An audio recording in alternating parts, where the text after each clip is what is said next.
उनकी उम्मीदें तोड़ना बहुत पेनफुल होता है, जो हमें अपनी आखिरी उम्मीद मान लेते हैं। लेकिन कई बार हम टूटी उम्मीदों को जोड़ने के लिए एक फसाना बुन लेते हैं। हमें लगता है कि झूठ के पीछे भलाई छुपी हो तो बोलने में क्या हर्ज है। कहाँ खो गई दीदी? हम बुरे हैं क्या सुमित? काहे अपने आप को डिमोरलाइज कर रही हो?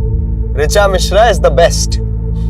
सिर्फ तुम्हारी नजरों में। दुनिया ने अब तक आपको जाना कहाँ है? देखना, एक दिन आप डॉक्टर ही नहीं, बहुत अच्छी सिंगर भी बनिएगा।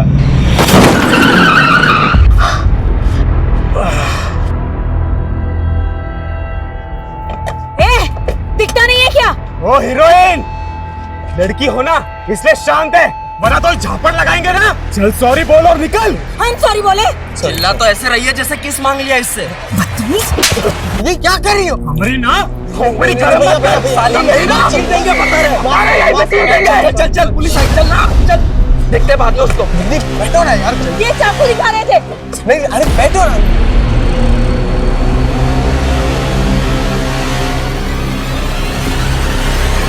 कहाँ उन मवालियों की मुंह लग रही थी? उन्होंने हमसे बदतमीजी की।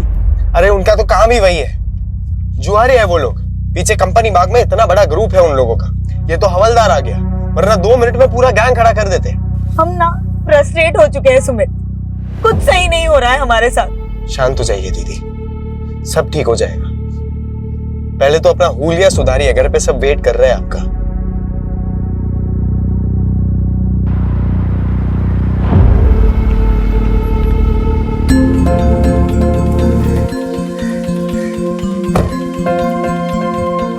नमस्ते माँ, कैसे हैं आप? हम अच्छे, तुम कैसी हो? हम भी ठीक है। वेलकम हो बेटा, वेलकम। कैसे पापा? हम बहुत अच्छे हैं। ये क्या, आपने फिर से शर्ट के बटन ऊपर नीचे लगा लिए? अरे माँ बाप ही मिलते रहोगे या अपने बुआ को भी मिलने दोगे ऋचा से? नमस्ते बुआ। सिर्फ नमस्ते? चाइना से क्या लाई हो हमारे लिए? सॉरी बुआ, हमको तो लगा आपको चाइना का माल पसंद ही नहीं है। आओ बेटा अंदर चलो। हाँ चलो। आज हमको बहुत ही गर्व महसूस हो रहा है कि हमारी बेटी चाइना से डॉक्टरेट करके वापस हिंदुस्तान आ गई। अब हम सब लोग इसको ऑफिशियली तौर पर डॉक्टर ऋचा मिश्रा कह सकते हैं। ये सब तो ठीक है संजीव, लेकिन हमारे मन में एक शंका है। कैसी शंका दीदी? ये जो डॉक्टर की डिग्री ऋचा लाई है ना चाइना से, वो भी कहीं चाइना के माल की तरह फर्जी तो नहीं है? बुआ, आप तो 10वीं तक पढ़ी है, आपको डॉक्टर के स्पेलिंग के आगे तो कुछ आता भी नहीं होगा ना? ए बेटा, ऐसा नहीं बोलते, बड़ी है ना, बुआ है। बुआ है तो क्या हुआ, इनको भी तो सीखना चाहिए ना उस दोहे से। बड़ा हुआ तो क्या हुआ, जैसे पेड़ खजूर, पंथी को छाया नहीं, फल लागे अति दूर।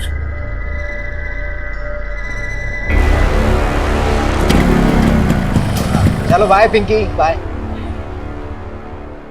अरे काहे अब तक मुंह लटकाए बैठी है? हाँ, अरे हम बुआ भतीजे में तो ऐसे चलते रहता है। संजीव तुम टेंशन मत लो, हम जानते हैं ना, बिल्कुल अपनी माँ पे गई है। क्यों डॉक्टर ऋचा? Good night.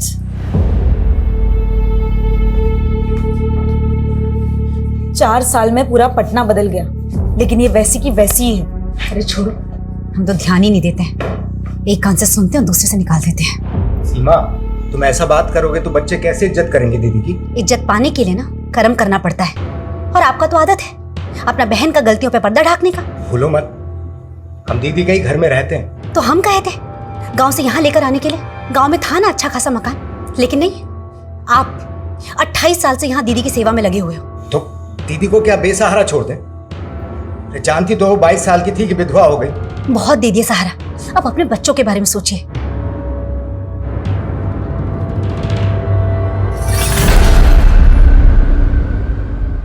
यार वही 28 साल पुरानी कहानी फिर से। ये बुआ जी को तो झेलना ही पड़ेगा। बस जो सोच के आया ना वो ठीक से हो जाए, बाकी सब तो देख लेंगे।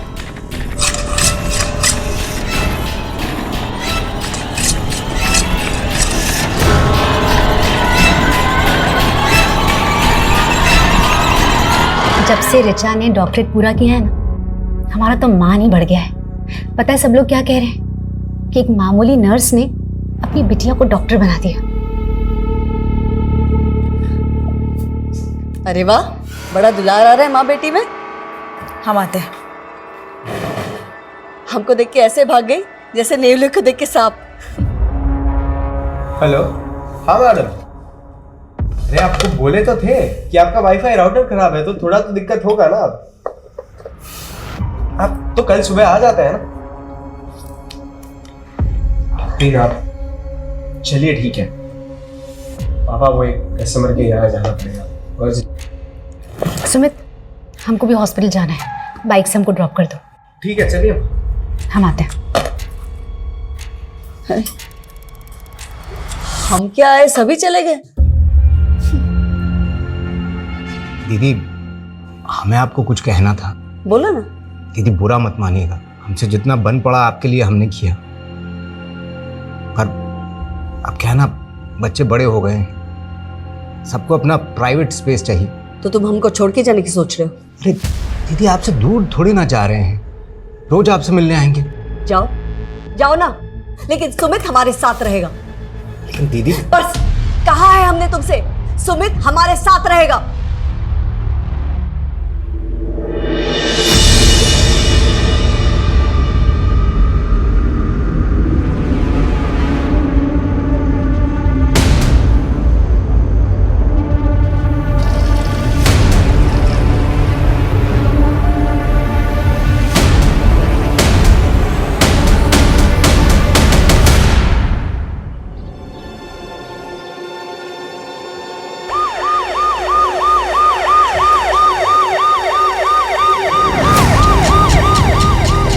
आइए सर।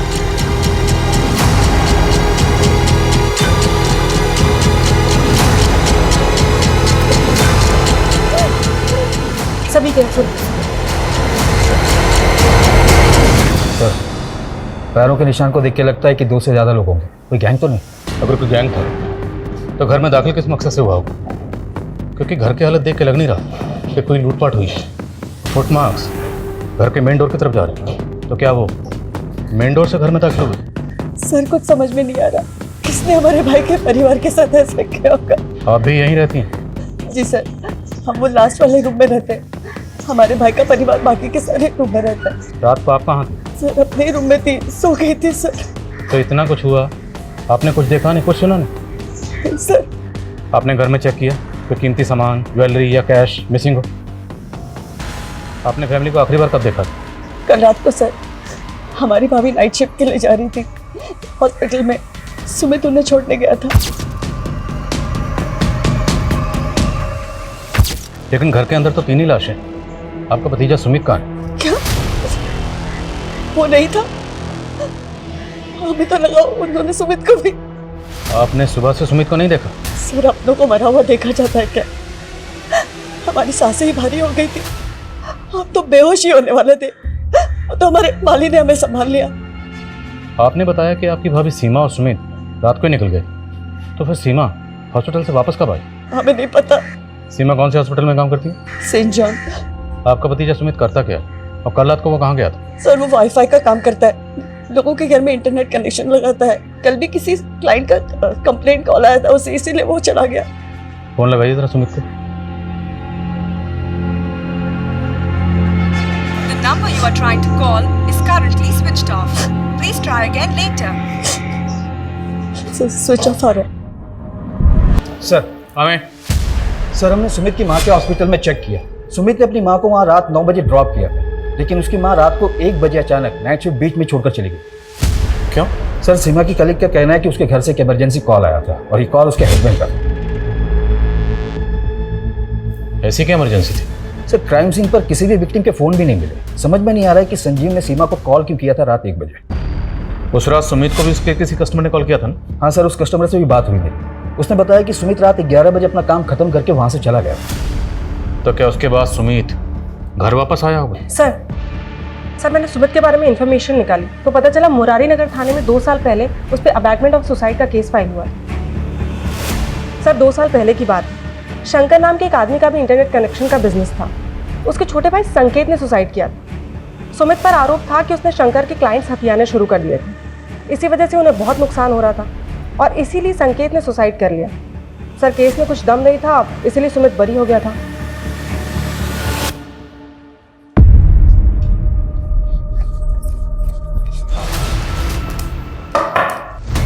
जी शंकर, हाँ जी, सुमित मिश्रा के बारे में बात करनी है। उसके बारे में हमसे क्या पूछेंगे? तो मर्डर हुआ उसकी फैमिली का और सुमित गायब है। तेरी खुंदक थी ना उससे? खुंदक का ही नहीं होगी सर, उसकी वजह से हमारे छोटे भाई संकेत ने सुसाइड कर लिया। पर कोर्ट में तो कुछ साबित नहीं होता। कोर्ट ने तो सुमित को छोड़ दिया था और उसके बाद तुमने सुमित को जान से मारने की धमकी दी थी। साले घर में घुस के मारेंगे, जान से मार देंगे। सुमित को नहीं मार पाया तो उसकी फैमिली को खत्म कर दिया और सुमित को गायब कर दिया। क्या सबूत है आपके पास? चल थाने में दिखा दे। लेके आओ जरा से। अरे क्या गुंडई है, क्या बदतमीजी है?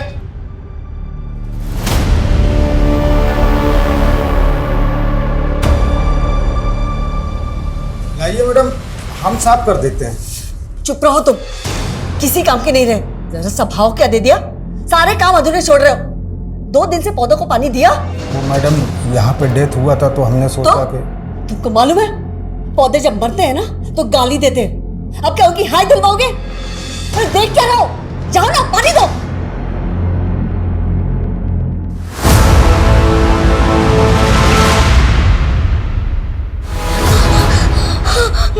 माई माई माई क्या हो गया छोरे? माई वो कोई ना है बटे। माई जल्दी बंद कर, नहीं तो बेहतर कुछ जाएगा। ठहर जा, मैं देखूं।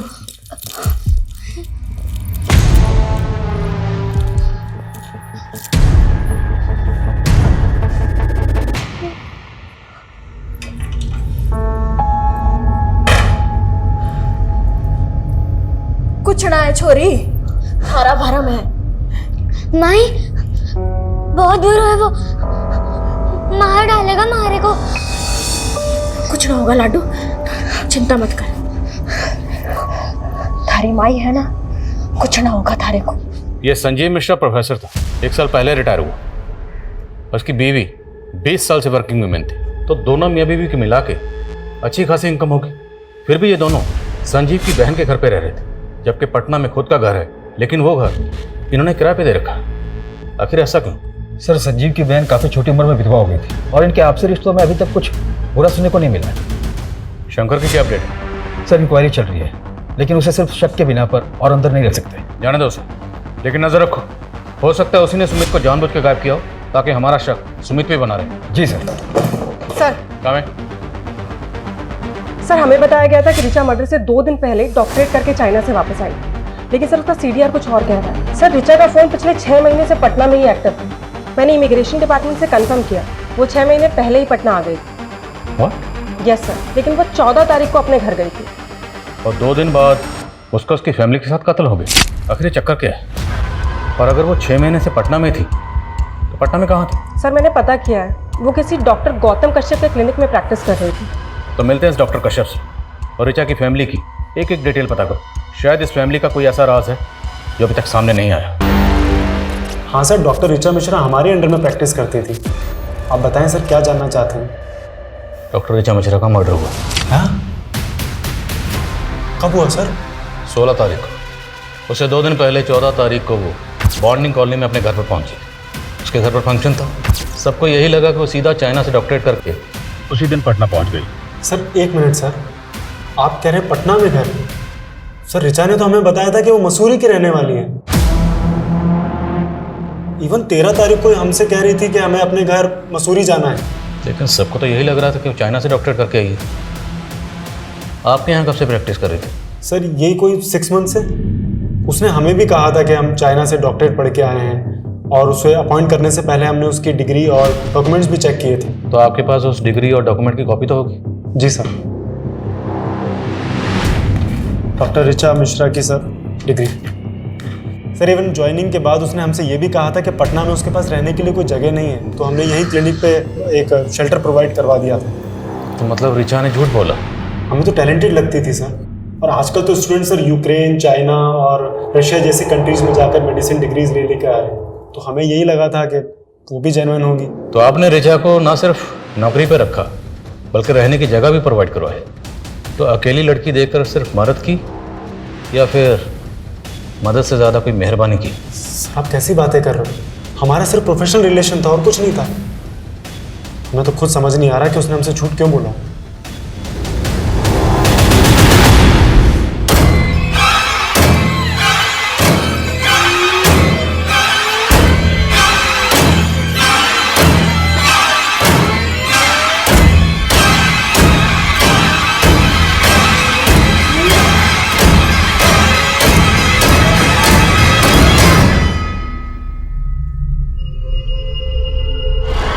सर इतना तो क्लियर है कि 4 साल पहले रिचा ने चाइना के इसी इंस्टीट्यूट में एडमिशन लिया था और वो 3 साल तक वहीं पढ़ रही थी। लेकिन सवाल ये है कि अगर रिचा पिछले 6 महीने से पटना में रह रही थी तो पिछले 6 महीने से अपने माँ बाप से दूर क्यों रह रही थी, वो भी माँ बाप को बिना बताए? 14 तारीख को रिचा अपने माँ बाप के पास आई और 16 तारीख से रिचा का भाई सुमित गायब है। वो कहाँ गायब है कुछ पता नहीं चल रहा। सर रिचा की बुआ के मुताबिक 14 तारीख को सुमित ही रिचा को एयरपोर्ट से लेकर आया था। तो मुमकिन है कि सुमित जानता होगा कि रिचा पिछले 6 महीने से पटना में थी। सर पोस्टमार्टम रिपोर्ट के मुताबिक ये सारे मर्डर्स उस रात 3 से 6 बजे के बीच में हुए थे और सुमित को आखिरी बार उसके कस्टमर के घर देखा गया था रात को 11 बजे। उसके बाद वो कहाँ गया कोई ट्रेस नहीं मिल रहा। और पोस्टमार्टम रिपोर्ट के मुताबिक मर्डर वेपन क्या रहा होगा? सर पोस्टमार्टम डॉक्टर का कहना है कि संजीव और सीमा की बॉडी पे जिस तरह के जख्म मिले वो कोई यू शेप का धारदार हथियार होगा। यू शेप धारदार हथियार क्या होगा?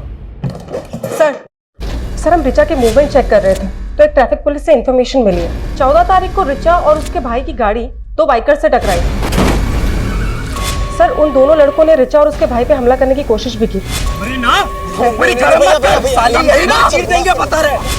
सर ट्रैफिक पुलिस ने उन दोनों लड़कों का पता लगा लिया था लेकिन रिचा और उसके भाई ने गवाही देने से मना कर दिया, इसलिए कोई केस ही नहीं बना। वो दोनों लड़के कौन थे?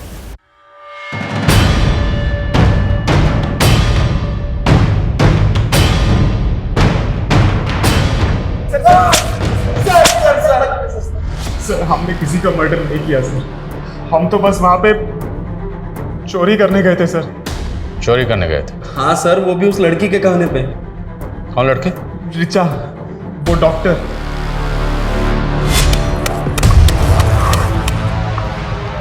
तो वही गाड़ी है ना? हाँ भाई ये तो वही गाड़ी है।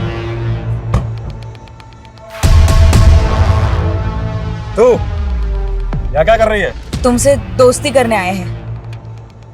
दोस्ती? हमारा एक काम करोगे?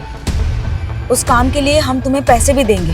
सर उसने बोला था कि 16 तारीख की रात को उसके घर पे जाकर सोने और कैश के साथ साथ उसकी डॉक्टर की डिग्री भी चोरी कर लेनी। लेकिन सर हम जब वहां पहुंचे तो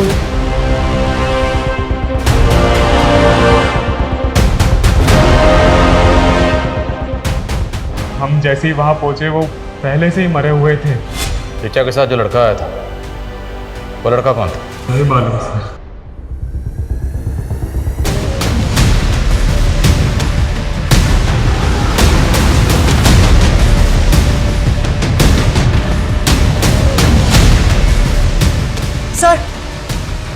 सर ये देखिए।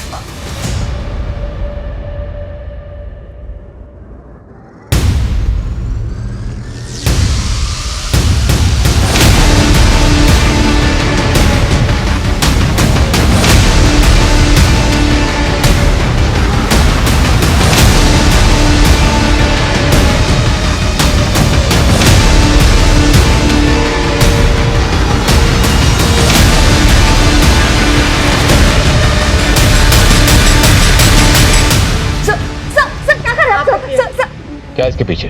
कुछ भी तो नहीं है sir. Sir sir sir sir, sir ये पुराना सर सर कुछ नहीं है इसके पीछे सर। चाबी कहाँ इसकी? नहीं पता हमें, कुछ नहीं है इसके पीछे सर। Sir sir please.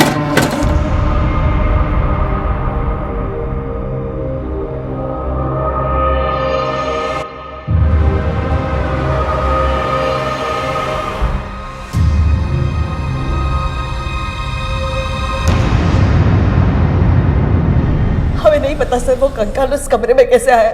सच बोल रहे हैं हम। कैसे नहीं जानते? जिस घर में 3-3 मर्डर हुए हैं उसी में कंकाल मिला और वो भी उस कमरे में जो पीछे से जाकर बिल्कुल तुम्हारे कमरे से जुड़ता है। उस कमरे का जो दरवाजा है अलमारी लगा के उसे छुपाया क्यों गया? सर वो कमरा जो है ना 20-25 साल से ऐसे ही है, वास्तु दोष है उस कमरे में। 20-25 साल? और 20-25 साल पहले ही तुम्हारे पति की मौत हुई थी। कहीं वो कंकाल तुम्हारे पति का तो नहीं? क्या बोल रहे हैं सर? हमारे पति जो है ना दमे से मरे थे और हमने उनका ठीक तरह से अंतिम संस्कार किए थे। तो अब ठीक से बताओ उस कंकाल की कहानी क्या है, किसका है और उसे वहां कौन लाया? हमें तो लगता है ना ये सब जो है ना रीचा ने किया है, मेडिकल करके आई है ना, उसी ने रखा होगा वो कंकाल उधर। वो सिर्फ 2 दिन पहले घर आई थी। सर वो थी तो पटना में ही ना, आप ही बोले थे। सर हम कह रहे हैं आपको ये सब उसी का करा धरा है, उसी ने पूरे परिवार को व्यस्त कर दिया। परिवार? सुमित को लेकर पॉजिटिव थे ना, और शायद ये बात तुम्हारे भाई और भाभी को पसंद नहीं थी, इसलिए भाई भाभी भतीजी सब मर गए और शायद सुमित जिंदा, और शायद सुमित को तुमने कहीं गायब किया है। कब से इल्जाम लगाए जा रहे हैं आप? छोटी उम्र में हमारे पति मर गए, विधवा हो गए, इसका मतलब कातिल नहीं है हम। अब और कुछ भी टॉर्चर करेंगे ना, बहुत तकलीफ हो रही है हमें। सोनल हॉस्पिटल लेकर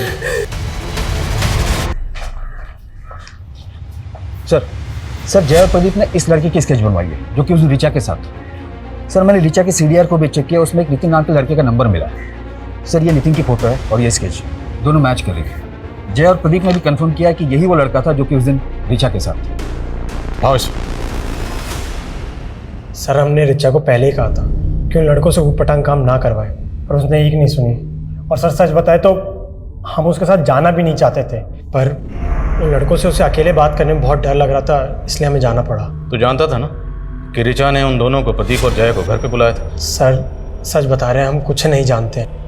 तुझे पता था ना कि रिचा चाइना से पटना वापस आ गई, उसने फेक डिग्री बनवाई। कहाँ से बनवाई थी? तुमने मदद की थी? नहीं सर, हम तो पहले से रिचा के इस कदम के खिलाफ थे, पर वो बहुत प्रेशर में आ गई थी क्योंकि वो फेल हो गई थी। सर रिचा ने अपने फैमिली प्रेशर में आके कभी कोई सही डिसीजन लिया ही नहीं। उसे तो हमेशा यही डर लगा रहता था कि गलती से अगर उसकी फेक डिग्री पकड़ी गई तो उल्टा और फंस जाएगी, इसलिए वो उसे चोरी करवा के टेंशन फ्री होना चाहती थी। Tension free? उसी फेक डिग्री को दिखाकर वो डॉक्टर के यहाँ प्रैक्टिस कर रही थी। आई नो सर, पर किसने किया, कब किया, क्यों किया, उसके पेरेंट्स का किसने खून किया, सर हमें कुछ नहीं पता। रिचा का भाई सुमित कहाँ है तो जानता होगा ना? सर हम कुछ नहीं जानते, हम सच बता रहे हैं। जब इसकी मौत हुई होगी तकरीबन यही उम्र रही होगी इसकी।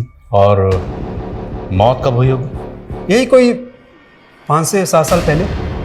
पर हमें तो लगा कि ये स्केलेटन वहाँ इससे भी ज़्यादा सालों से रखा गया होगा, क्योंकि हमें जब स्केलेटन मिला उस वक्त इस पर काफ़ी धूल जमी हुई थी। लेकिन सर हमें उस धूल और मैल की लेयर के नीचे एक ऐसी लुब्रिकेंट की लेयर मिली है जो आमतौर पर स्केलेटन को प्रिजर्व करके रखने में इस्तेमाल होती है। तो मिश्रा हाउस में वो कौन था जो स्केलेटन को प्रिजर्व करके रखना चाहता था?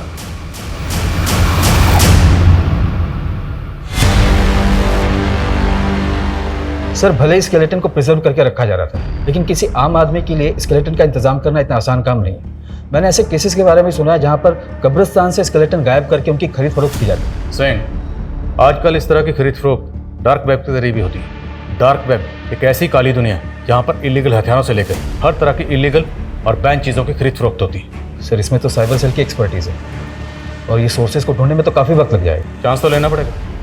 इस केस को सॉल्व करने के लिए हमें इस केस की जड़ तक जाना होगा। इस केस से जुड़े हर शख्स के डिजिटल फुटप्रिंट चेक करो, शायद कोई क्लू मिले। सर सर हमने मिश्रा फैमिली की पिछले 4 साल की जीपीएस हिस्ट्री चेक की है सर। उसमें सुमित और उसकी माँ सीमा की 2 साल की जीपीएस हिस्ट्री चेक करने वाली है सर। करीब 2 साल पहले सुमित और सीमा राजस्थान के धुमनी गांव गए थे सर। कई सालों पहले इस गांव को हॉन्टेड माना जाता था। रूमर्स थे कि इस गांव में भूत प्रेत है। तो ये दोनों माँ बेटा उस गांव में क्या करने गए थे? इनका उस गांव से कोई कनेक्शन? नहीं सर, ये दोनों तो बिहार से ही बिलोंग करते हैं। तो हमें पता करना होगा कि सुमित और उसकी माँ उस गांव में क्या करने गए थे।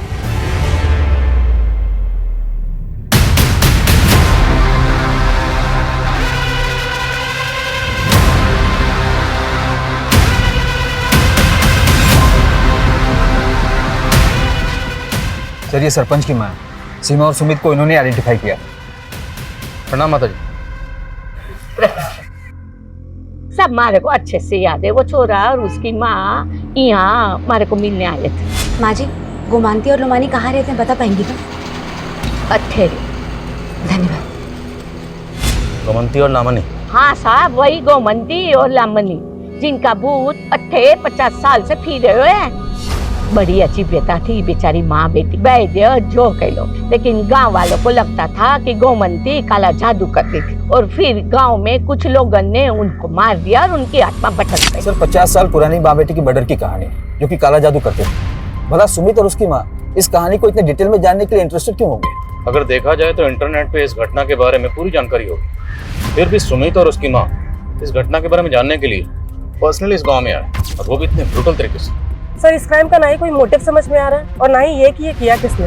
आई थिंक वो शायद इसलिए क्योंकि अभी तक हम इस केस को रेगुलर तरीके से इन्वेस्टिगेट करते आ रहे हैं। क्यों ना हमें इस केस को देखने का नजरिया बदलेंगे तो तहकीकात बदलेगी और तब शायद कोई क्लू हाथ लगे।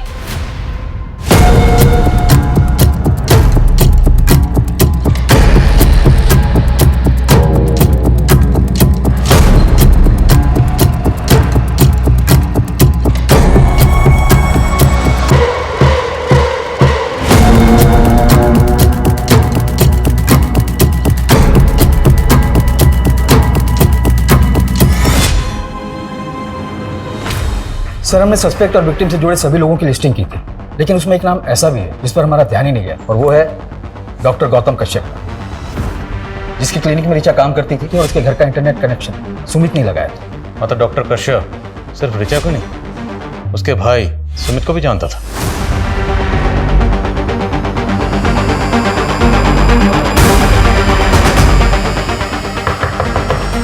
डॉक्टर कश्यप,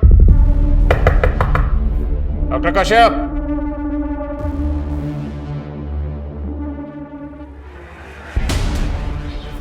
दरवाजा तोड़ो।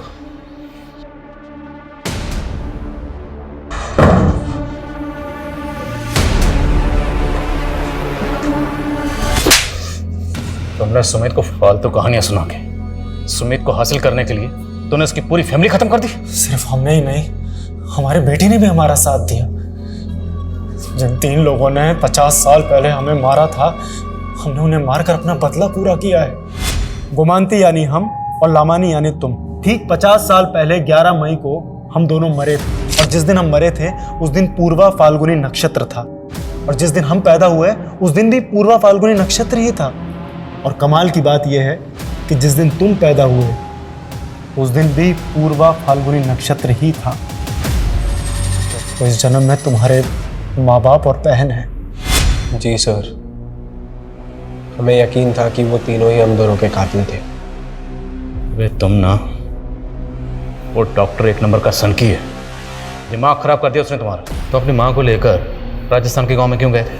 हमने तो माँ को उनके मुंह पे ही बोल दिया था कि पिछले जन्म में वो हमारी कातिल थी, तो गाँव ले जाकर सब बता दिया।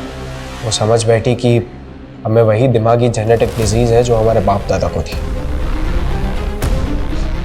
पर हमें तो बदला लेना था। पर तभी ऋचा चाइना में थी, तो जैसे ही वो फेल हुई हमने उसे एक फेक डिग्री का प्रॉमिस कर यहाँ इंडिया बुला लिया, क्योंकि हमें तीनों को साथ में ही मारना था। ऋचा को इंडिया बुलाकर डॉक्टर कश्यप के यहाँ प्रैक्टिस पर लगा दी, ताकि वो साला डॉक्टर तुमसे 6 महीने अपने ऊट पटांग रिचुअल करवाता रहे। स्केलेटन भी डॉक्टर ने ही खरीदा था डार्क वेब पे जाकर। उन्होंने कहा था कि वो रिचुअल्स ही हमारा सुरक्षा कवच होगा, ताकि हम पकड़े ना जाए। जब ऋचा ने हमें बताया कि उसने उन दोनों गुंडों को घर पे उसका वो फेक सर्टिफिकेट चोरी करने बुलाया, तभी डॉक्टर ने बोला कि यही मौका है, मर्डर हम करेंगे लेकिन पकड़े हो जाएंगे। तो अपनी माँ को अपने पापा के फ़ोन से कॉल करके हॉस्पिटल से घर तुमने ही बुलाया था?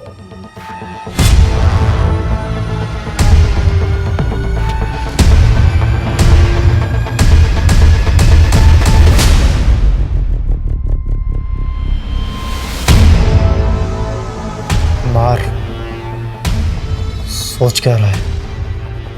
हमारे कातिल हैं ये। मार के बाद सुमित अपनी याददाश्त भूलने लगा।